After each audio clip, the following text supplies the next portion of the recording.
pour les exercices 6 et 7, donc on a de la réciproque du théorème de Thalès. Ça se rédige pas tout à fait de la même façon, même si au début on a les points alignés dans le même ordre. Donc ici c'est AOC et BOD sont alignés dans le même ordre.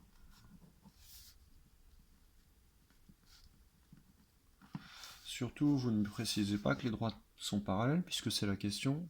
Surtout, vous ne précisez pas que vous utilisez le théorème de Thalès, puisque vous n'avez pas le droit d'utiliser, ne sachant pas que les droites sont parallèles. Vous allez commencer par le calcul des rapports. Donc vous calculez, et on l'écrit, comme dans la réciproque du théorème de Pythagore. On doit calculer séparément les rapports, et ça, beaucoup ne le font pas. La réciproque du théorème de Thalès n'est pas le théorème de Thalès. C'est un deuxième théorème en plus. Alors,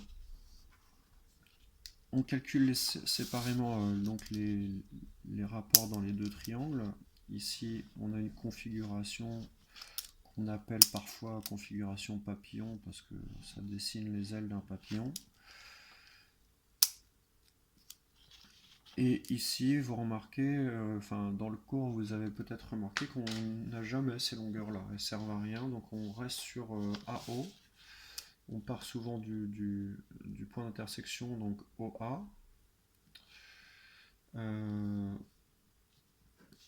En rouge, OA, il a une longueur correspondante à OC.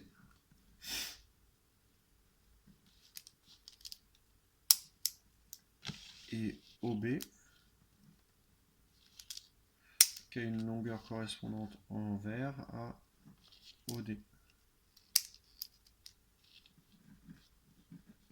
Voilà.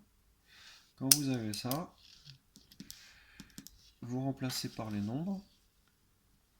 OA, vous lisez 6. OC, vous lisez 4,8. Vous pouvez très bien inverser et trouver du coup l'inverse 4,8 sixième. Ça marche aussi, il n'y a aucun problème. Seulement moi je vais faire une fois la démonstration dans les deux sens pour ceux qui l'auraient fait autrement. Ou bien vous inversez et vous trouvez 4,8 sixième et 4 cinquième. Ça fonctionne aussi, forcément. Après vous tapez à la calculatrice et on tombe sur 1,25 et 5 quarts aussi, on tombe sur 1,25. La conclusion c'est simple, c'est les rapports sont égaux.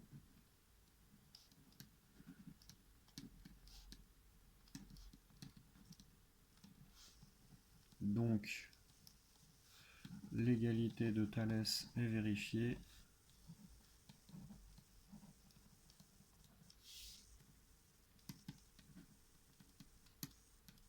Virgule, les droites, en fait je vais dire directement en codage mathématique, ça va plus vite, AB parallèle à CD.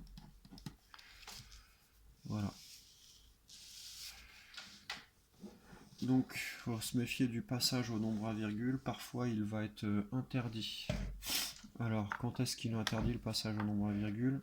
C'est quand vous avez un nombre infini de chiffres après la virgule.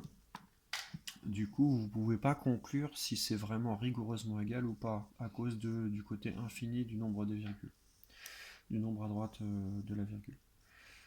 Donc méfiez-vous, je répète, on ne peut pas passer en nombre à virgule pour montrer que deux nombres sont égaux dans le cas où vous avez une infinité de chiffres après la virgule.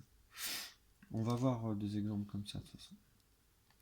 Pour la deuxième figure, on fait pareil. Donc les points, j'aime bien réciter dans l'ordre, donc je vois OAC et OBD. Mettez bien les points-virgules, hein, sinon il s'agit d'un triangle et pas d'une série de points. Sont alignés dans le même ordre.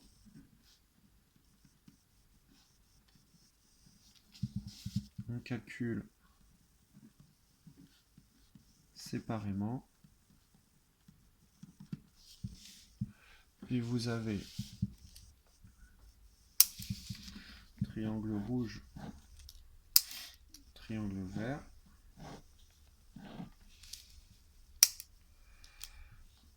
OA sur OC et OB sur OD. Ici, l'erreur la plus fréquente, c'est d'écrire OA sur AC.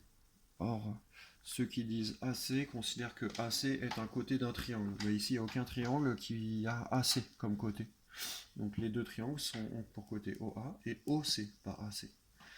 Mais bon, ça c'est une erreur très fréquente, essayez de pas la faire parce que une fois qu'elle est ancrée en tête, c'est difficile de s'en séparer. Après, OA, on le remplace par 5, 7,5 pour OC, 4, pardon, OB c'est pas 4. OB dans l'énoncé, c'est 12 moins 4. S'il y a écrit 12 sur la longueur totale et 4 ici, il reste donc 8 ici. Donc 8 et OD 12. Ça, c'est le petit calcul assez fréquent à faire. On tape sur la calculatrice. Et voilà, on trouve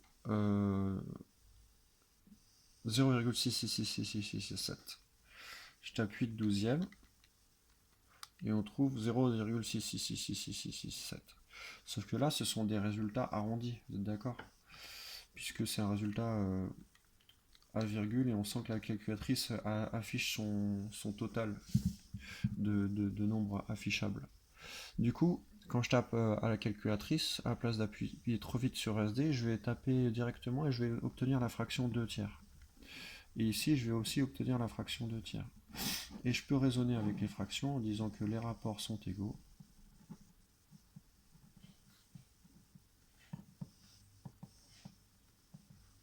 L'égalité de Thalès est vérifiée. Donc, AB parallèle à CD.